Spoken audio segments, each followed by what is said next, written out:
Mi querida familia de EWTN y Radio Católica Mundial, un saludo en el nombre de nuestro Señor. Nos vamos a la ciudad de Denver, Colorado, donde tengo a mi invitada en este día.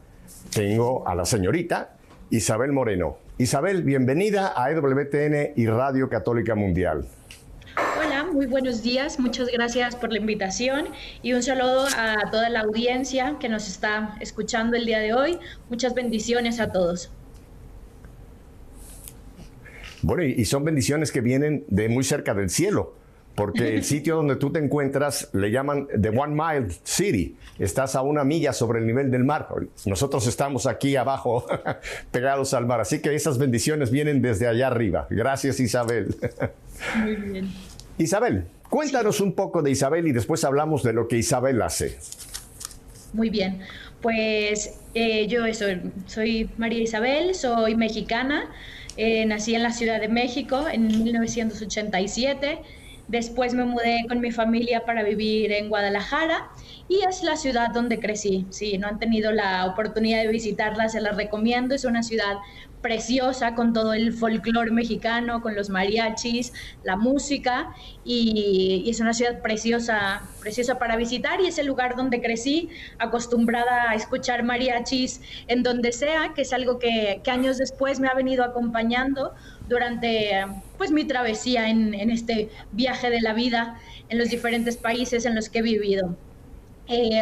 Estudié periodismo en la Universidad Panamericana en Guadalajara, una carrera preciosa de la que estoy muy contenta de poder haber elegido.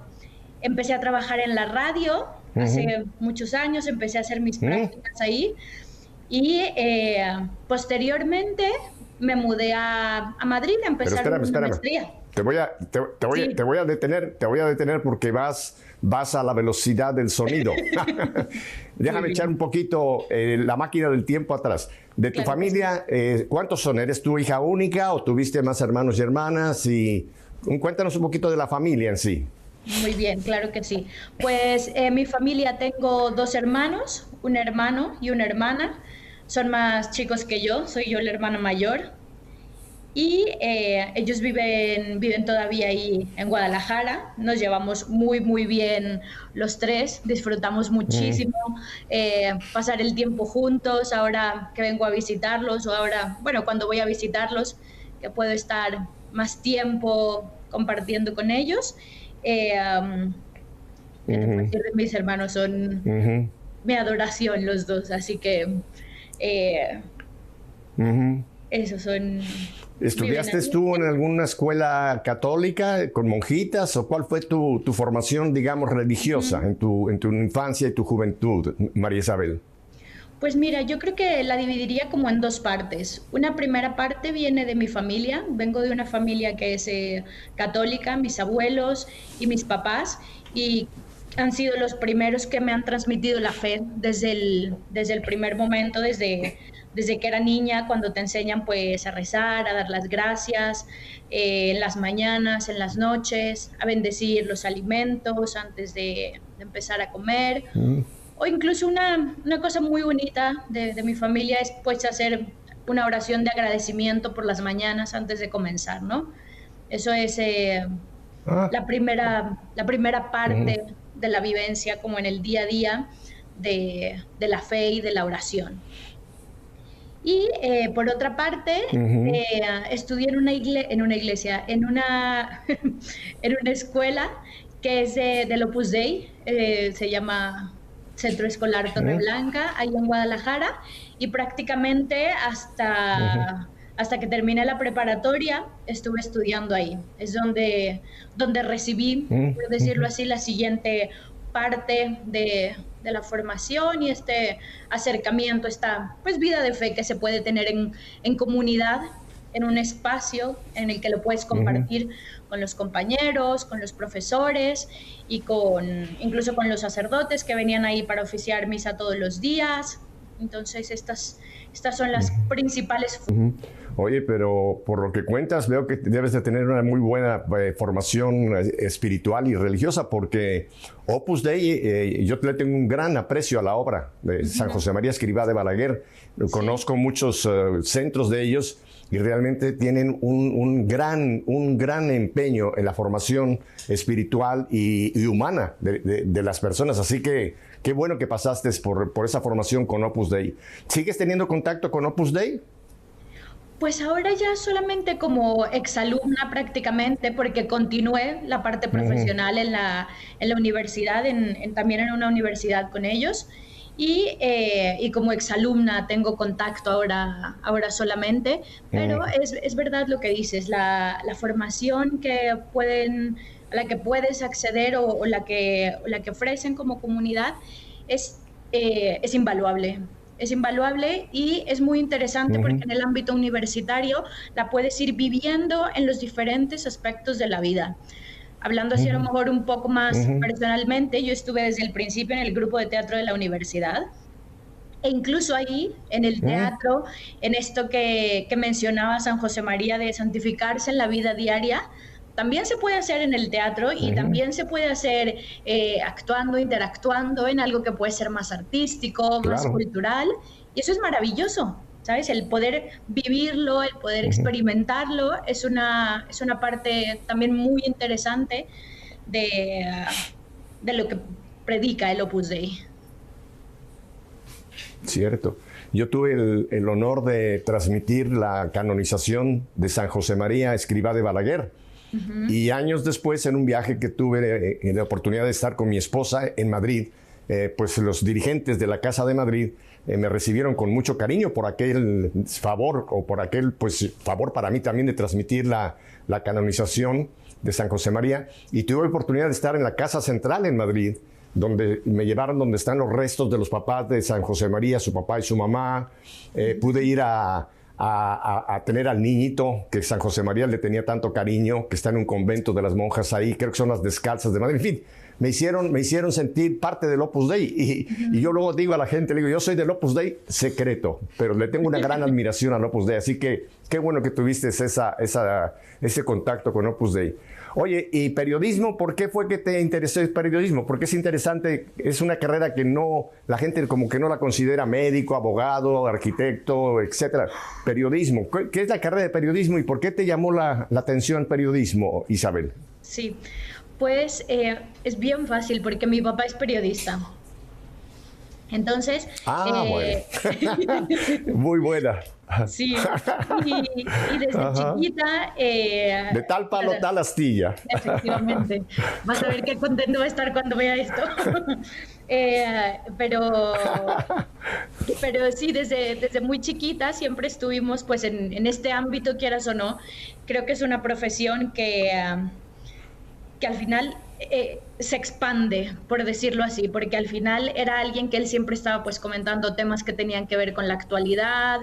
En mi casa siempre teníamos puesto el radio para saber qué era lo que estaba pasando, información al minuto, o si íbamos a los eventos siempre me animaba a acercarme, pregúntale, ¿sabes? De alguna forma como que su propia profesión y su propia vocación al periodismo fue compartiéndola con nosotros a lo largo de la vida, y cuando yo llegué a decidir qué quería estudiar, lo tuve clarísimo.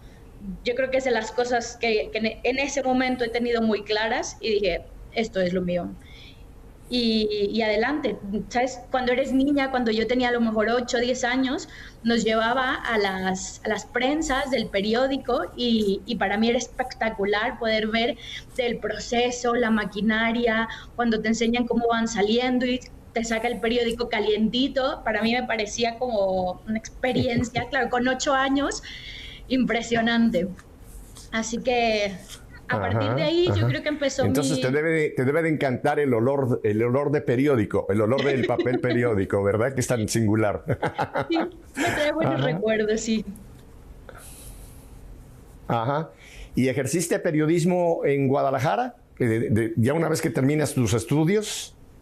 Sí, estuve ejerciendo ahí como periodista para una estación de radio. Una experiencia muy, muy bonita, muy interesante. Hice también un poco de periodismo de investigación, más bien en el ámbito universitario, con temas que tenían que ver más con denuncia de problemas que tenemos pues en la ciudad, de problemas de contaminación, una investigación sobre vivienda. Y posteriormente, ya cuando me mudé a Madrid, al principio trabajé un tiempo como corresponsal para radio. Entonces, desde ahí pues podía transmitir contenido que fuera interesante para México, solo que ya entre pues, la diferencia horaria y los diferentes temas que tenemos en el día a día, ya lo terminé dejando el periodismo de radio, pero escribí durante bastante tiempo, hago colaboraciones puntuales con artículos de un poco más de análisis político y ya está. Oye, ¿y qué te mueve salir de la bella Guadalajara para ir a Madrid? Madrid es otra ciudad también muy bella, pero está del otro lado del charco. ¿Cómo fue que te abre el camino la vida yendo a España, a Madrid? Pues terminando la universidad, yo tenía ganas de hacer una maestría. Quería hacer algo diferente, quería estudiar algo más, especializarme y en ese momento surgió pues la oportunidad. Realmente, fíjate, era mucho más fácil acceder a una universidad en España por el tema del idioma, que es maravilloso el español para abrir puertas. Entonces dije, oye, pues mira, aquí tengo los requisitos, cumplo los requisitos, hablo el idioma, lo tengo aprobado y apliqué para entrar. Y fue mucha la parte, yo creo que de la curiosidad, de ver que era Europa, otro continente, otro país, porque yo realmente no había visitado Europa antes de decidir mudarme a España ni nada, así que dije, bueno, total, si es un año solamente, voy y vengo, cualquier cosa, no pasa nada, es un año. Y luego lo miro para atrás y digo, ¿cómo me dejaron marcharme con 21 años a empezar a ver qué había en el otro lado del charco? Y así es como Esa es la pregunta que te iba yo a hacer. ¿Qué dijo papá y mamá cuando les dices, me voy para Europa, voy para España? Claro, eso siempre me apoyaron desde el principio, dijeron, oye, sí, muy bien, con cuidado, estuvimos buscando el departamento, contactamos con algunos amigos ahí que han sido gente maravillosa desde el día que llegué, y claro, ellos tenían el boleto de regreso y decían, oye, en un año te vemos aquí, vamos a tratar de visitarte, todo bien, mucho ánimo. Y tú imagínate la sorpresa cuando llegado el momento les dije, oye, mira, es que esto está muy bien aquí, yo creo que no me regreso. después de un año, y así uno tras otro, tras otro, tras otro, y prácticamente llevo 10 años viviendo en España, en Madrid todo el tiempo, y un año, el último año, en Alemania. Así que... En Alemania. Ahí sí fue otro cambio brusco, porque ahí sí la lengua no... ¿O ya hablabas tú alemán? Ya hablaba yo alemán. Hablo alemán, sí. Ah. Sí, sí. ¿Y cómo aprendiste alemán? Una mexicana que fue a Jalisco, después se fue a Madrid. ¿Cómo llegó el alemán a María Isabel? Pues alemán, eso, me empezaron a gustarme todo el tema de los idiomas, me pareció muy interesante. Conocí a varios alemanes viviendo en Madrid que venían de intercambio y me pareció una cultura tan diferente a la nuestra, a la parte mexicana, a la parte latina, por decirlo así, y me pareció diferente, me resultó muy, muy, muy interesante, y yo decía, me encantaría saber qué está diciendo, qué están diciendo, me llamó mucho la atención, soy una persona muy curiosa, naturalmente, así que dije, vamos a probar, a ver qué tal esto de hablar alemán. Empecé a estudiar, estuve estudiando durante 4 años alemán y posteriormente me mudé a Alemania. Ya luego vino la pandemia y eso ya es otra historia, pero estuve ahí estuve el último año viviendo en Alemania. ¿En dónde estuviste? ¿En Múnich o en qué parte de Alemania fue que estuviste? Estuve, prácticamente 10 meses viviendo en Múnich, en una ciudad muy cerquita de Múnich, a 20 minutos. Y el resto de los meses estuve 5 meses más en Berlín. Oh, ya. Ajá. Oye, ¿te gustó mucho comer el chucrut y las salchichas? Absolutamente sí. Además de toda la gastronomía que tienes ahí en el sur de Alemania, espectacular, con los champiñones, las salsas, la cerveza que prácticamente cuenta como un platillo de comida. Así que es una cultura, la verdad es que muy, muy bonita, muy interesante, de la que a lo mejor poco hablamos acá porque pues, nos queda muy lejos y porque al final es diferente, pero fíjate que también es una experiencia muy interesante porque en la parte sobre todo del sur de Alemania compartimos mucho esta parte familiar. Estas familias grandes todavía, en las que participan los abuelos, los primos, los tíos. Y esto es una cosa que a mí me pareció muy, muy bonita, que al final pudimos encontrar algo en común entre los bávaros y los mexicanos. Qué interesante, mira, nunca lo había yo ligado, nunca había visto yo esa similitud del cariño por la vida familiar. Y déjame volver a tus años en Madrid. Y en Madrid, ¿qué es lo que haces? ¿Sigues, ya estuviste de corresponsal, me dijiste, pero ¿cuál fue tu desarrollo en Madrid, en España? En Madrid estuve primero como corresponsal y después empecé a trabajar para una agencia de marketing. Creo que ahí fue un periodo bastante difícil porque de alguna forma pues era mi primera experiencia profesional en el extranjero, como extranjera, que a pesar de que compartimos el idioma y nos da ya una gran ventaja, el adaptarse a la forma de ser, a entender cómo funciona el mundo laboral ahí o incluso la convivencia del día a día con una cultura que al final tiene sus peculiaridades. Fue un proceso de aprendizaje, fue duro, los primeros años fue muy duro.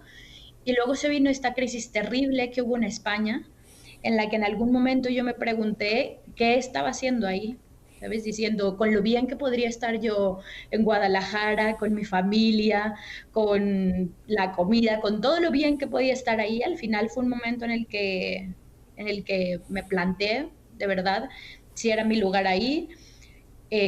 Como persona que soy creyente, como católica, lo puse en ese momento en oración para decir, si este es mi sitio, que lo vea claro y adelante. Así que seguí ahí, después me pasé a otra agencia de marketing, también en Madrid, y esta segunda ya estaba más vinculada a temas que tenían que ver con la responsabilidad social empresarial.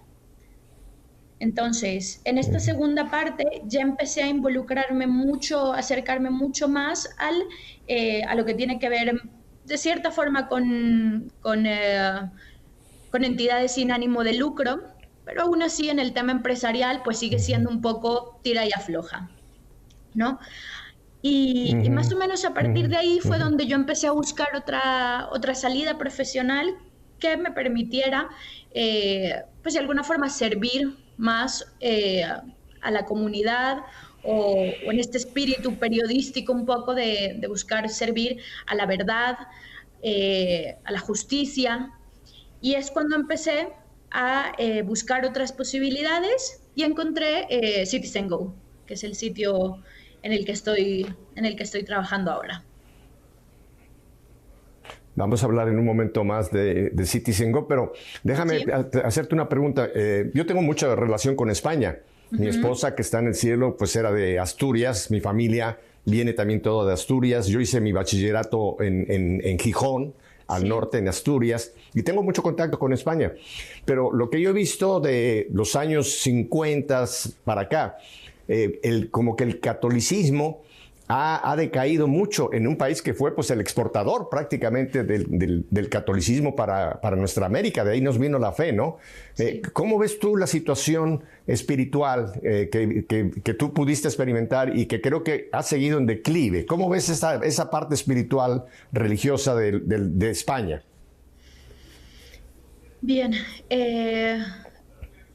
a ver por dónde empezamos. Primero, hay una cosa que dijiste que creo que es bien importante tener en mente, que yo cuando llegué a España descubrí una cosa preciosa, que creo que compartimos todos los que venimos de países hispanohablantes, que es que parte de las raíces de México y parte de mis raíces como mexicana están ahí. Y para mí fue un descubrimiento precioso encontrarlos. Hay en Sevilla una virgen, que es la virgen, me parece que es la de los navegantes. A ver si voy a meter la pata ahí y me van a decir mis amigos que si no aprendí mucho. Pero hay una virgen que es a la que le van a rezar los navegantes antes de venir a América. Me pareció, yo cuando viví ese momento fue cuando dije, wow. O sea, aquí es como cuando uno va a casa de unos abuelos y a casa de otros y te das cuenta que al final te pareces a los dos porque son tu familia, ¿no? Entonces, claro, el descubrir estas raíces ahí en España para mí ha sido una experiencia muy enriquecedora y muy bonita de entender no solo la parte que nosotros podemos tener de la vivencia de la fe, de la Virgen de Guadalupe, sino de que viene de mucho más atrás y que venimos de una tradición y de una vida de fe mucho más larga de lo que somos conscientes. Primero, esta parte para mí fue muy importante verla, vivirla y experimentarla estando ahí. Yo tuve muchísima suerte, o también por decir así, ha sido una bendición el haber podido encontrar amigos con los que lo pudiera compartir estando ahí. Y ahí iríamos como a la segunda parte, que era lo que me preguntabas. Yo creo que ahora mismo en España cada vez las legislaciones que se han venido haciendo, de lo que yo veo en los últimos 10 años, que es lo que yo he estado ahí, van teniendo una tendencia cada vez más agresiva hacia la religión, hacia el catolicismo, no solamente como religión, sino con temas que buscan censurarla o que buscan coaccionarla. Por ejemplo, la reciente ley de la eutanasia o todo lo que están aprobando ahora de las leyes transgénero, que van en contra de esta forma de vida. O incluso ha habido bastantes problemas en los últimos años de una persecución religiosa encubierta, porque es una cosa legal. Entonces ahora dicen que es discurso de odio todo lo que predica la doctrina católica, y bajo este supuesto discurso de odio pretenden a través de la legislación estar metiendo acusaciones contra sacerdotes que ha habido en los últimos 3 o 4 años, o con cualquier persona que se atreva a hablar públicamente de sus creencias. Incluso en España hay un instituto muy interesante que se llama Observatorio para la Libertad Religiosa y de Conciencia, y ellos van haciendo un seguimiento diario de ataques a la libertad religiosa en España. Casos muy concretos de que entren a iglesias, robo de las formas consagradas, pintadas en las puertas de las iglesias, y es tristísimo ver cómo en los últimos 5 años el número de casos crece, pero lo que es más grave es que crecen en gravedad. ¿Vale? A lo mejor al principio pues le lanzaban pintura a la puerta de una iglesia, y ahora no, y ahora se meten, y ahora roban, y ahora profanan, y estos son ataques en un estado de derecho a un grupo que es atacado por su religiosidad, ¿no? Entonces, yo creo que España está viviendo una situación muy dura en ese contexto, pero como siempre tenemos la parte de la fe y de la esperanza, que creo que también es un fenómeno que se ha visto ahí, que es mucho más fácil vivirlo perteneciendo a una comunidad. Así como los primeros cristianos estaban en grupos, es la forma que tenemos de poder de poder vivir nuestra fe, de poder mantenernos y de alguna forma poder participar en la vida pública como agrupaciones. Y es muy bonito ver ahí que hay gente que pertenece a los Kikos, gente que pertenece al Opus Dei, muchísima vida de parroquia, cursillos de cristiandad, el movimiento de Maú, ¿sabes? Siempre hay diferentes agrupaciones vinculadas al catolicismo que son las que permiten que uno pues pueda estar ahí y estar dentro de una comunidad. No sé cómo va a desarrollarse en los próximos años con el gobierno que hay ahora, con las políticas que está implementando Sánchez, el daño que pudo hacer Podemos, todo el que pudo hacer Podemos durante su legislatura, durante su participación en el gobierno, lo hizo y todo lo que pueda lo seguirá haciendo. Así que no sé, ya veremos qué nos espera para los próximos años. Es una muy gráfica y muy acertada descripción que nos has hecho, Isabel. Efectivamente, yo te digo, sigo muy de cerca la situación de España y lo has pintado exactamente como es. Desgraciadamente, el actual gobierno que tiene España, y este no es un programa político, pero simplemente para que la gente se entere, es un gobierno que se llaman socialistas progres, pero en realidad es el comunismo con otra careta. Es las ideas del comunismo, de instalar un gobierno que controle al pueblo, y tristemente pues esto es lo que todavía le quedan 2 años más a España si no hay un cambio por alguna razón providencial, ¿verdad? Es interesante porque así como de España nos llegó la fe, Isabel, en América, en muchos de nuestros países de América, está ocurriendo casi ese mismo fenómeno. Está esta ola de estos gobiernos socialistas que en el fondo son el comunismo con un nuevo nombre, socialismo, progresismo. Ya ves lo que acaba de pasar en Perú.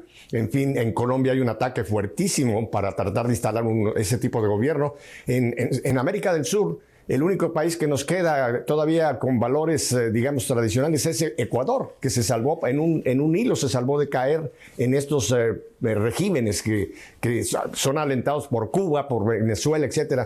O sea que lo que vemos en España lo estamos también ya viviendo en estilo americano, pero aquí en América, Isabel. Y tiene que haber realmente una respuesta de todos nosotros, los creyentes, de realmente vivir nuestra fe, tratar de que nuestra fe no nos la roben. Y esto vamos a tener que hablar en el siguiente segmento del trabajo que tú estás realizando. Pero estamos viviendo tiempos muy difíciles, Isabel. Hay persecución religiosa, efectivamente. No como en tiempo de los primeros cristianos que los llevaban al Coliseo a morir, ¿no? Pero hay una persecución religiosa y concretamente contra el catolicismo. Así que tenemos que estar muy alertas y tenemos que no estar solamente a la defensiva, sino también estar a la ofensiva. Que no nos quiten lo que es nuestras raíces, que son de fe. Así que has hecho una muy buena descripción. Y ahora, en los 3 minutos que me quedan antes de que vayamos a un brevísimo corte, cuéntame, ¿cómo es que ahora estás aquí en América, en el estado de Colorado, allá arriba en las montañas? ¿Cómo llegaste hasta acá a América, de vuelta, a Norteamérica? A Norteamérica, efectivamente. Pues antes pasé por México, al final la pandemia me trajo de vuelta a casa a pasar un tiempo con mi familia, desde principios de año más o menos llegué para acá. Y tengo unos muy buenos amigos que viven aquí en Colorado, así que vine por una parte a visitarlos y por otra parte porque tuvimos un evento del que podemos contar más adelante de Citizen Go la semana pasada. No muy cerca de aquí, fue cerca de San Francisco, pero vine para acá. Vine por unos días a trabajar en ese evento y ahora estoy aquí disfrutando un poco de la compañía de mi gente. Y hablas también inglés, porque ya te tengo el español, ya te descubrí el alemán, ahora también el inglés lo dominas. También, efectivamente, por necesidad más que nada. ¿Y qué otros idiomas? Porque ya veo que eres políglota. ¿Qué otros idiomas? Yo creo que estos 3 son los en los que me manejo, en los que puedo decir que hablo, y estoy haciendo ahí algún intento con el italiano, pero vamos poco a poco. Unas cuantas frases. Tengo varios compañeros en mi equipo que son italianos y yo creo que es bastante parecido, bueno, es parecido al español, hay palabras que suenan, y por ejemplo, algunos de ellos han aprendido español solo de oídas, impresionante, así que yo creo que el camino de vuelta también se debe poder hacer. Muy bien. ¿Y nunca te ha interesado el francés? ¿La lengua del amor? Pues la verdad es que no. No he hecho ningún intento por ahí. Ajá. Muy bien. Bueno, vamos a ir en un momento a unos brevísimos mensajes, Isabel, y después vamos a hablar de algo que ya mencionaste, que nos lo vas a describir, Citizen Go. Citizens Go. Solamente brevemente antes de que vayamos, esta fundación Citizen Go, tengo entendida de que tú eres la coordinadora de la plataforma internacional de esta fundación Citizen Go, ¿es correcto? Soy coordinadora de comunicación, de la parte de comunicación de esta plataforma internacional, ¿sí? Citizen Go. Ajá. ¿Y Citizen Go nace en España? ¿Es una fundación española o es una fundación, por el nombre es en inglés, así que por eso te pregunto si es una fundación española? Es una fundación que nace en España, efectivamente, estamos registrados como tal, como fundación en España, y nace de un proyecto anterior que sigue ahí vigente, que se llama hazteoir.org.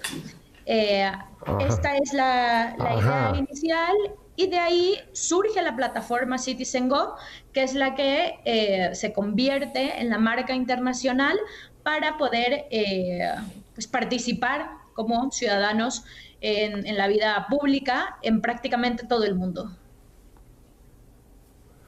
Muy bien, muy bien. Bueno, pues si te parece, Isabel, vamos a un brevísimo corte. No cambie de dial. Isabel y Pepe, aquí volvemos enseguida. Quédese con nosotros.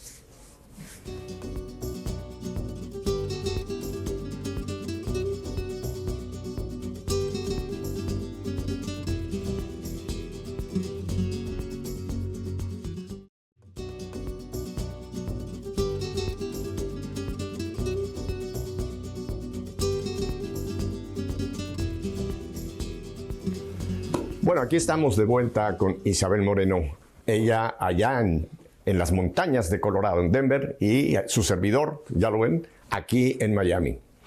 Isabel, entonces ahora sí te pediría que yo oí mucho hablar de Hazte Oír. Entonces tú me dices que Citizen Go nace propiamente de Hazte Oír y ahora tiene este nombre internacional para poder trabajar. ¿Qué es exactamente la razón de esta fundación, Citizen Go? Muy bien. Bueno, Citizen Go es una plataforma online a la que se puede acceder todo el mundo, y la misión es la siguiente. Nosotros vemos necesario participar en la vida pública, y es realmente una plataforma de ciudadanos de diferentes partes del mundo que deciden involucrarse en lo que está pasando en la sociedad y buscar defender y promover políticas que defiendan la vida, la familia y la libertad religiosa. Estos son los 3 puntos centrales en los que Citizen Go enfoca todo su hacer, todas las campañas y todas las acciones que nosotros desarrollamos. A partir después de la experiencia de Hazte Oír, que funciona eso también como una plataforma que permite a los ciudadanos participar e involucrarse, el presidente actual y quien es el fundador, Ignacio Arzuaga, ve que existe también esta necesidad de crear un espacio que permita a la gente unirse para poder ser una voz unificada y conseguir influir en los gobiernos, en las empresas o en las instituciones. Entonces, de alguna forma, Citizen Go lo que hace es ser un espacio, una plataforma intermediaria, por decir así, que une las voces de los ciudadanos sobre un tema, y luego como plataforma nosotros vamos y presentamos, en este caso, las firmas y la petición concreta ante el político, ante la empresa o ante la persona que es quien puede tomar la decisión, ¿no? Creo que muchas veces, un poco relacionado con lo que hablábamos antes, parece que que a lo mejor hubiera pocas personas aisladas que no están de acuerdo con algo o que quieren promover algo diferente. Y lo que hace Citizen Go es unir a este grupo de personas para poder participar y ser muchos más y demostrar que no son voces aisladas las que lo piden, sino toda una comunidad que es la que puede pedir una cosa. Y esto tiene en la parte de la participación de la vida política, en la vida pública, en la vida de sociedad, tiene mucho más peso tanto a nivel nacional en los diferentes países como a nivel internacional. Claro. Claro. Y estos temas que ustedes promueven y salen en defensa, ¿cómo es que los seleccionan? ¿Es porque hay primero un sondeo? ¿Qué es lo que la gente está pensando? ¿O ustedes piensan, por ejemplo, vamos a tomar ahora la defensa de la vida en vista de esta ley que en España se acaba de aprobar, la ley que permite la eutanasia? ¿Cómo es que esos temas los sacan ustedes a la palestra? Vale, pues mira, tenemos dos temáticas diferentes. Citizen Go, por ejemplo, bueno, dos temáticas, dos formas de abordar estos temas, ¿no? La primera sería a nivel nacional y la segunda sería a nivel internacional. ¿Cómo va esto? Nosotros actualmente trabajamos, ofrecemos campañas y participación activa a los ciudadanos en 12 idiomas. Entonces, ¿cómo hacemos esto? Nosotros tenemos un equipo de gente que está viviendo en los diferentes países, que son personas de esos países que viven en Polonia, en Italia, en Holanda, en Francia, en Rusia, y estas personas al final son las que están empapadas en el día a día de qué es lo que está pasando, cuáles son las leyes que se están aprobando o cuáles son los movimientos políticos que se están viviendo, no solamente a nivel país, sino muchas veces incluso a nivel local, a nivel regional o a nivel estatal. Entonces, esto por una parte nos permite tener un contacto de primera mano con la realidad de cada país. Y a mí al día de hoy me preguntas, oye, ¿tú sabes si en Moscú son pro vida o no? Yo digo, a lo mejor yo no lo sé, pero mi compañero que es de ahí, que vive ahí, que está ahí, es un experto en estos temas, es alguien que quiere defender la vida y quiere defender la familia y que promueve la libertad religiosa, y él va a decir, oye, mira, nos podemos enfocar en esta campaña, en pedir que se modifique esta ley y que además se promuevan estas políticas. Entonces, esta sería la primera forma de cómo nosotros seleccionamos o decidimos involucrarnos en unas campañas a nivel nacional, con la gente que tenemos sobre el terreno, que son quienes nos van marcando la pauta de dónde podemos participar. Y luego, la siguiente parte va involucrada en campañas internacionales que van dirigidas, desgraciadamente en muchos casos, a empresas multinacionales que ahora son las que nos rigen prácticamente. Campañas dirigidas a Facebook para evitar la censura de contenidos que son pro vida. Campañas dirigidas muchas veces a los comités de Naciones Unidas o a las propias Naciones Unidas que con el pretexto de sacar algún acuerdo, tratado, recomendación, siempre están buscando colar políticas que promuevan el aborto o por ejemplo, a la Unión Europea como su conjunto, que también va buscando implementar o forzar a los países a que implementen regulaciones en las que, por ejemplo, se vete la objeción de conciencia de los médicos para practicar un aborto. Entonces, estas campañas internacionales, ahí está el equipo coordinador en el que vemos cuáles son estas temáticas y además dentro del equipo contamos con gente que está de alguna forma especializada en Naciones Unidas, en el Parlamento Europeo, que son los que nos permiten poder seguir más de cerca, monitorear más de cerca en dónde podemos participar y cuál es la mejor forma de participar para promover estas campañas. Es importantísimo el trabajo que están haciendo, Isabel. Era lo que hablábamos en el segmento anterior, ¿no? Que los ciudadanos tenemos que salir, tenemos que hacer oír nuestra voz, tenemos que oír nuestro descontento, en fin, hacer oír nuestra voz, mencionaste tú que los tres temas principales, digamos, donde ustedes promueven más es la defensa de la vida, Me decías tú la defensa de la familia. ¿Cuál era el tercero de esos pilares que mencionaste? La libertad religiosa. La libertad religiosa, creo. Ajá. Ok. Y ahora ustedes vamos a hablar, por ejemplo, de la defensa de la vida, porque hoy día la cuestión del aborto es un genocidio mundial el que se está llevando a cabo. Siempre ha habido aborto, pero me refiero ahora es tan abierto, tan ya sin ningún tapujo. Ustedes deciden este tema, crean una campaña, y ¿por qué canales es que ustedes movilizan a la gente para buscar firmas o buscar apoyo? ¿Todo es a base de Internet? Sí, efectivamente, todo es a partir de Internet. En la página web www.citizengo.org tenemos la página en donde se pueden acceder a nuestras peticiones. Tenemos un segmento en el que ya se pueden filtrar por país, y las peticiones que están dirigidas, por ejemplo, a instituciones internacionales como las Naciones Unidas, por ejemplo, están disponibles en todos los idiomas para que el firmante, las personas que deciden unirse, sepan exactamente qué es lo que se está pidiendo. Entonces, a partir de ahí, uno viene a nuestra página web, firma esta petición y se registra en su idioma, o puede registrarse en inglés o en algún otro idioma si así lo desea, y a partir de ahí nosotros informamos por email cuáles son las campañas en las que pueden participar.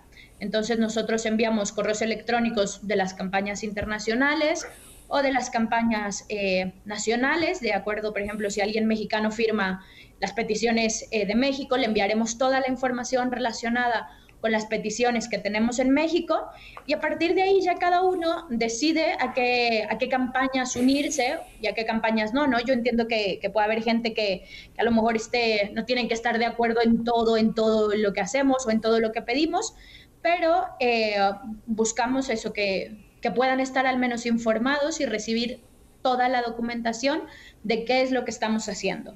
Entonces, una vez que se firma esta petición, nosotros lo que hacemos es recopilarla, y una vez que tenemos un número de firmas, por decirlo así, fuerte, apropiado, vamos, que sería a lo mejor el área en la que estoy enfocada yo, es ir a presentar directamente las firmas a las personas que toman la decisión, a decir, oye, vengo aquí con la voz de 200,000 personas más o 500,000 de personas más que están pidiendo esto.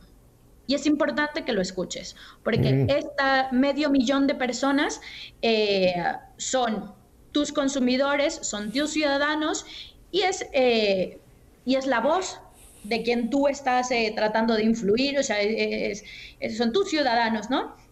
Entonces, una vez que se presentan estas firmas, que acudimos a la reunión, pues ahí ya hay veces que es posible cambiar algo, es posible conseguir frenar, por ejemplo, legislaciones, es posible ganar alguna modificación en algún acuerdo que se haga, y hay veces que no. Hay veces que desgraciadamente los que tienen el poder de decisión no están dispuestos a escuchar, no están dispuestos a negociar, y están más bien dispuestos a atacar y a pasar por encima de lo que diga alguna parte de la sociedad, ¿no? También aquí quería comentar algo que creo que es bien importante para entender qué es lo que hacemos. Nosotros no trabajamos solos, nosotros trabajamos primero con todos los ciudadanos, que son con los que colaboran con su firma, los que colaboran con sus donativos, porque Citizengo se mantiene exclusivamente a base de donativos puntuales que hacen los firmantes, y sobre todo trabajamos y buscamos trabajar con asociaciones locales, que muchas veces son las que pueden moverse también con mucha más facilidad dentro de los diferentes países, y sobre todo porque nuestra forma de verlo es una asociación que agrupa. No queremos trabajar solos, queremos trabajar con la gente que está ahí y con todos los que quieran unirse para cambiar una realidad. Es interesantísimo esto que nos presentas, Isabel. Yo había oído, pero no había caído en la cuenta del alcance tan importante que tienen. Una pregunta. Me imagino que ustedes han de recibir muchos ataques. O sea, ustedes, en otras palabras, deben ser odiados por todas esas fuerzas malignas que están tratando de impulsar todas estas agendas contra todos los valores tradicionales. ¿Han recibido ustedes ataques? ¿Han recibido ustedes amenazas? Sí, efectivamente, bastante. Es un tema que, sobre todo en los últimos 3 años, hemos estado viviendo prácticamente en el día a día. Lo primero que nos pasó fue que hackearon hace 3 años el sistema, robaron información, robaron incluso cosas personales del presidente, del fundador, cosas que tenían que ver con su familia, y hicieron un robo de información en ese momento de todas las campañas que teníamos en curso. Posteriormente ahora, bueno, no posteriormente, más bien ahora hemos ido viendo cómo han utilizado el robo de información que hicieron en ese momento para revelar, para sacar una serie de documentos en la Unión Europea para buscar vetar y buscar prohibir asociaciones como Fundación Citizen Go, por considerarlas que promueven el discurso del odio. Esto es uno de los principales ataques que hemos venido sufriendo en los últimos 3 años. Empezó a partir de ahí y lo hemos seguido. Tenemos a nuestra directora de campañas del Reino Unido, que se enfrentó prácticamente a los tribunales, la sacó la policía de su casa en frente de sus hijos, porque en Twitter ella se negó a mencionar a una persona transexual como ella, cuando biológicamente es un varón. Entonces, ella, al negarse a hablarle como ella, esta persona la demandó, la llevó a los tribunales y estuvo aproximadamente 2 años en un caso por un tuit. Esto es... ¿sabes? En una sociedad como el Reino Unido vivimos esto y estuvimos ahí trabajando con los abogados, estuvimos afuera del juzgado esperando a que dictaran la sentencia, y es una situación muy, muy dura la que vivió nuestra compañera Caroline Farrow. En África, mi compañera Angioko también enfrentó un caso en el que consiguió, a través de una petición que se lanzó, que se hiciera una investigación a la clínica, bueno, clínica, no es una clínica, al laboratorio Marie Stopes, para que dejaran... que se hiciera una investigación por cómo estaban utilizando los recursos con el fin de que dejaran de estar promoviendo abortos en menores de edad. Consiguió que se cerraran algunas clínicas de las que hay en Kenia, y a partir de ahí Marie Stopes empezó una demanda contra Angioko y otros grupos pro vida que estuvieron participando y que estuvieron llevando todo este caso. Al día de hoy ella está en un proceso judicial. En septiembre van 3 veces que posponen la sentencia. En el mes de septiembre va a tener supuestamente la sentencia, y ellos quieren prohibir que ella pueda mencionar públicamente el nombre de sus clínicas y no, bueno, clínicas de los abortorios, y que no pueda decir nada referente a Marie Stopes. Estos son solo algunos de los casos a los que nos estamos enfrentando en el día a día. Oyéndote, me vino a la mente esta cita de San Pablo en la carta a los Efesios, en el capítulo 6, versículo 11. Vístanse la armadura de Dios para poder resistir los engaños del diablo, porque no estamos luchando contra seres de carne y hueso, sino contra las autoridades, contra las potestades, contra los soberanos de las tinieblas, contra las fuerzas espirituales del mal. O sea que ustedes, Citizen Go, aunque no es una organización religiosa primariamente, pero están llevando una guerra espiritual, aunque vayan a base de los tribunales, de las instancias civiles. Pero atrás de todos estos problemas que hemos mencionado, el aborto, la ideología de género, está el maligno. O sea que ustedes en cierta forma están haciendo una guerra espiritual, y por eso es que tienen pues todo este ataque que viene de, como dice, más de carne y sangre, ¿no? Es un ataque espiritual. Yo creo que una de las cosas que vamos a ofrecerte, Isabel, es orar por ustedes, orar por Citizen Go y por cada uno de ustedes en todos los países donde se encuentren, porque necesitan ustedes tener esta armadura, porque están haciendo una lucha contra el demonio, porque atrás de todo esto está el príncipe de las tinieblas. Ahora, un punto que me interesa mucho. Tú mencionaste que ustedes viven a base del apoyo. ¿Cómo la gente que está viendo este programa y lo está escuchando puede apoyar Citizen Go, aparte de querer estar informado? ¿Cómo se les puede hacer donaciones a ustedes?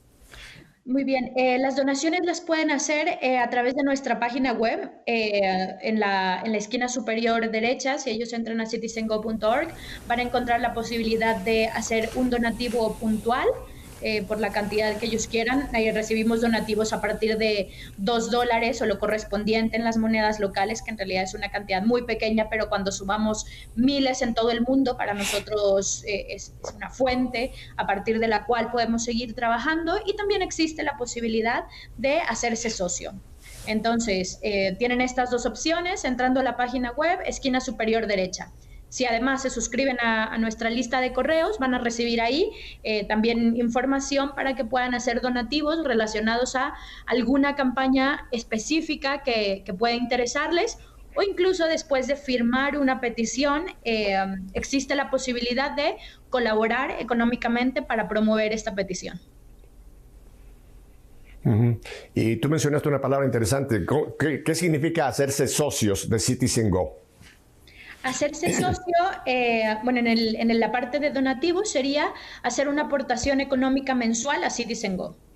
Eso también es posible, puede ser lo mismo, desde a partir de $2 o lo correspondiente, pueden ser socios, se puede cancelar en cualquier momento, pero también pueden ser suscriptores, que sería la otra parte de recibir toda la información de Citizen Go sin ningún tipo de costo. Van completamente diferentes. Uno puede firmar todas las peticiones y si además quiere, puede donar. Bueno, yo creo que si una persona realmente ve el valor del trabajo que están ustedes haciendo, pues como dice, donde está tu tesoro, esté tu corazón, o tu corazón y tu tesoro, ¿no? Si vemos que ustedes están haciendo una labor importantísima, pues también tenemos creo que la parte económica es una forma de decir, yo estoy dentro de esta lucha. Ahora, los poquitos minutos que me quedan, cuéntame, me decías tú que hicieron un evento en San Francisco, y querías tú contarnos brevemente qué fue lo que hicieron en San Francisco, Isabel. Pues sí, mira, llevamos desde San Francisco hasta Los Gatos en California un autobús maravilloso para entregar 500,000 de firmas a Netflix. Esta compañía desde hace más o menos año y medio se ha dedicado a promover contenidos explícitos que atacan al cristianismo, que incluso se burlan de manera grotesca de la religión de los cristianos, de los católicos, y concretamente en una serie que sale ahora hay una serie de escenas en las que se burlan de la figura de Jesús, en las que hacen que se baje de la cruz a tiros y que además mantiene otro tipo de relaciones con una serie de mujeres, y nosotros le estamos pidiendo a Netflix que sea respetuoso con las personas que profesan la fe, que sea respetuoso con la figura de Jesús, y para ello fuimos a entregarle a Netflix 500,000 de firmas de ciudadanos de diferentes partes del mundo para que retire esta parte del contenido de esta serie. Entonces, eso fue el evento al que vine a participar aquí. El autobús estuvo circulando alrededor de la sede de Netflix para que no se perdieran el mensaje que llevábamos, y junto con la gente de mi equipo fuimos personalmente a hacer la entrega de estas firmas para realmente hacer que la voz de los ciudadanos activos se escuche. Uh-huh. ¿Y cuál fue la reacción de Netflix? Pues mira, Netflix recibió las firmas y dijo que lo van a valorar, que muchas gracias, y nos queda seguir haciendo mucha más presión. No es la primera vez que pasa, y necesitamos que todavía sean muchos más los ciudadanos que se unan para tener fuerza ante una gran corporación como son ellos. Mientras más seamos, más posibilidades vamos a tener de ser escuchados. Correcto.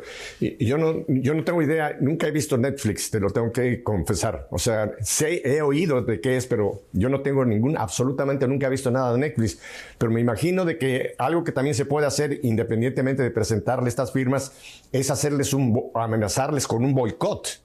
De decir, bueno, si ustedes no nos oyen, vamos a boicotear su producto, que es donde les duele, porque resumidas cuentas, todas estas empresas, tanto Disney, que es otro gran enemigo también hoy día de la fe y de la familia, es donde les duele, es cuando ven que se les pueden ir miles y miles de consumidores y es donde entonces dan marcha atrás. ¿Ustedes también han hecho ese tipo de presión con un boicot? Hicimos una campaña de boicot en diciembre de hace 2 años, cuando sacaron también una serie que para Navidad prácticamente se dedicaba a burlarse de la pasión de Jesucristo, de toda la parte de los pasajes de la pasión.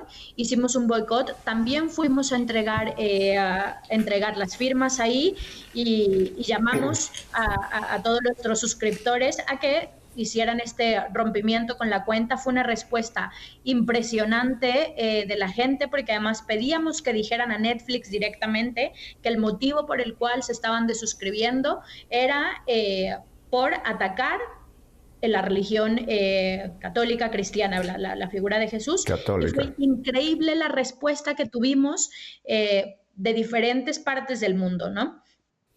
Bueno, el tiempo se nos ha terminado, Isabel. No te digo adiós porque vamos a seguir en contacto contigo, porque es una obra que debemos no solamente apoyar, sino mantenernos en contacto y juntos llevando adelante esta batalla. Así que muchísimas gracias, Isabel. Te volveremos a ver por acá. Y a ustedes, mi querida familia, espero que les haya abierto los ojos todo lo que nos ha contado Isabel, sobre todo de este Citizen Go. Si Dios nos concede una semana más de vida, volveremos la próxima semana para seguir haciendo que nuestra fe sea una fe en vivo. Hasta entonces, bendiciones.